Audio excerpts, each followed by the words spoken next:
Assalamu alaikum class. So we are discussing chapter number 5 of chemistry, physical states of matter, and the topic that we are discussing is types of solids. आज हम solids की थोड़ी सी types पढ़ेंगे कि solids जो हैं हमारे पास किस किस फॉर्म के अंदर जो है वो मौजूद होते हैं. In solid state the molecules are very close to one another and they are closely packed. Solid states के अंदर जो है ये स्पेसिफिसिटी है कि सॉलिड स्टेट्स के अंदर जो मॉलिक्यूल्स होते हैं वो बहुत एक दूसरे के क्लोजली पैक्ड होते हैं. ठीक है, उनका एक रेगुलर पैटर्न तो होता ही है और वो रेगुलर पैटर्न जो है वो बिल्कुल एक दूसरे से डिफरेंस के ऊपर नहीं होते, बिल्कुल टाइटली पैक्ड होते हैं. The intermolecular forces are so strong that particles become almost motionless. इनकी इंटरमोलिकुलर मोशन फोर्सेज जो हैं वो इतनी स्ट्रॉन्ग होती हैं कि सॉलिड जो हैं वो they seem to be motionless. Because हमने पढ़ा कि molecules always moving, they are always in a continuous state of motion.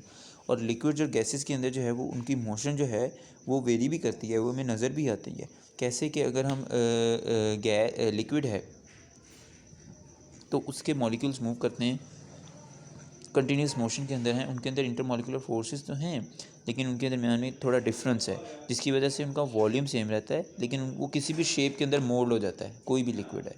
ठीक है, तो ये उनकी थोड़ी सी जो है पैटर्न इरेगुलर पैटर्न थोड़ा सा कह लें. लेकिन जो गैसेस हैं उनका ना वॉल्यूम स्पेसिफिक होता है और ना ही उनका जो है वो ना वॉल्यूम स्पेसिफिक होता है ना ही उनकी शेप स्पेसिफिक होती है. तो हम उसको अपनी मर्ज़ी से कंप्रेस कर सकते हैं, अपनी मर्ज़ी से उसको एक्सपेंड कर सकते हैं. Hence they can not diffuse solid particles possess only vibrational motion. Solids को हम डिफ्यूज़ नहीं कर सकते, हम इसको जो अगर इसकी जैसी शेप है हम इसको डिफॉर्म नहीं कर सकते. अगर हम डिफॉर्म करेंगे तो वो स्मॉलर पीसेस के अंदर कन्वर्ट हो जाएगा, नई शक्ल में बन जाएगी.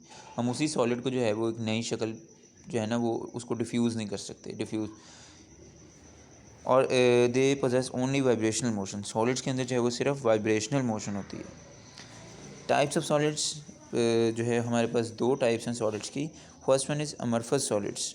Solids in which the particles are not regularly arrange और their regular shapes are destroyed are called amorphous solids. यानी ऐसे सॉलिड्स जिनकी पार्टिकल्स की जो है वो अरेंजमेंट रेगुलर नहीं होती या उनकी रेगुलर शेप्स डिस्ट्रॉय हुई होती हैं, उनको हम अमरफस सॉलिड्स कहते हैं. जैसे कि हमारे पास यहाँ पर अमरफस सॉलिड्स का स्ट्रक्चर नज़र आ रहा है कि मॉलिक्यूल्स एक पैटर्न के अंदर नहीं हैं, इरेगुलर सा पैटर्न है जिसके अंदर जो है वो मॉलिक्यूल्स एक दूसरे के साथ बाइंड किए हुए हैं.